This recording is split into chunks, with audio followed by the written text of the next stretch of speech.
Hello students, welcome to 1+1 channel. இன்னைக்கு நம்ம வீடியோல 10th standard chapter 8 exercise 8.4ல first sum பார்க்க போறோம். இந்த ப்ராப்ளத்துல பாத்தீங்கன்னா if p of a equal to 2/3, p of b equal to 2/5, p of a union b equal to 1/3, then find p of a intersection b ன்னு கொடுத்திருக்காங்க. அதாவது p of a வந்து 2/3 கொடுத்திருக்காங்க.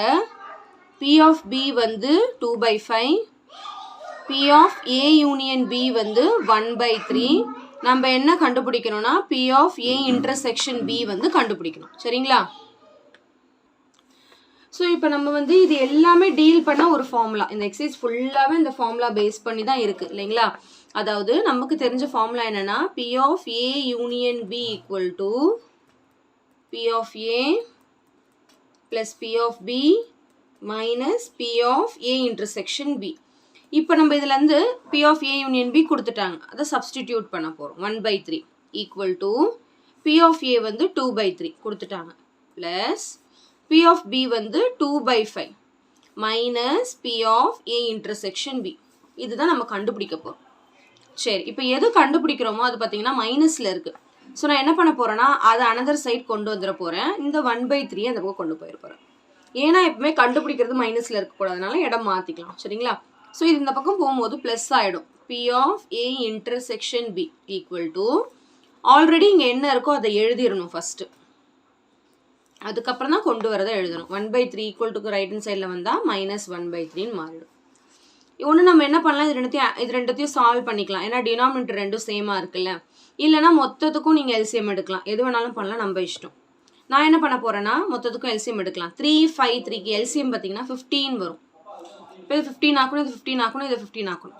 இல்லைன்னா நீங்கள் என்ன பண்ணலாம்னா இது ரெண்டுத்தையும் பண்ணிக்கலாம். சரி, இது ரெண்டுத்தையும் சால்வ் பண்ணிக்கலாமா? 2 - 1/3 + 2/5. ஸோ 2 - 1/3 பார்த்தீங்கன்னா 1/3 வரும். 1/3 + 2/5. இப்போ ரெண்டு டினாமினேட்டர் டிஃப்ரெண்ட்டாக இருக்குது. எல்சிஎம் எனக்கு 15 வரும். அப்போ இதை வந்து 15 ஆக்கணும்னா 5ஆல் மல்டிப்ளை பண்ணணும். இதை 15 ஆக்கணும்னா 3ஆல் மல்டிப்ளை பண்ணணும். ஸோ என்ன வரும்? 5/15 + 6/15. இப்போ ரெண்டு டினாமினேட்டர் சேமாக இருக்கிறதுனால ஆட் பண்ணிடுறோம். So answer is 11/15. அப்போ probability of A intersection B பார்த்தீங்கன்னா ஆன்சர் வந்து 11/15. சிம்பிளிஃபை ஆச்சுன்னா கண்டிப்பாக சிம்பிளிஃபை பண்ணி எழுதணும். ஸோ இது சிம்பிளிஃபை ஆகாதனால நம்ம அப்படியே விட்டுடலாம். So answer is 11/15. ஓகே, ரொம்ப சிம்பிள் கான்செப்ட் தான். கண்டிப்பாக இந்த சம் நல்லா உங்களுக்கு கிளியராக அண்டர்ஸ்டாண்ட் ஆயிருக்கும்னு நினைக்கிறேன். இந்த ஒரே ஒரு ஃபார்முலா வச்சு நம்ம ஃபைண்ட் அவுட் பண்ணுறோம், அவ்வளோதான். சரிங்களா?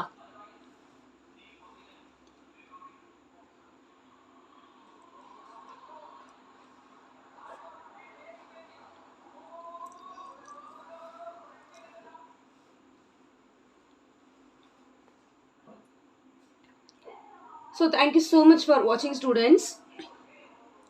Bye bye.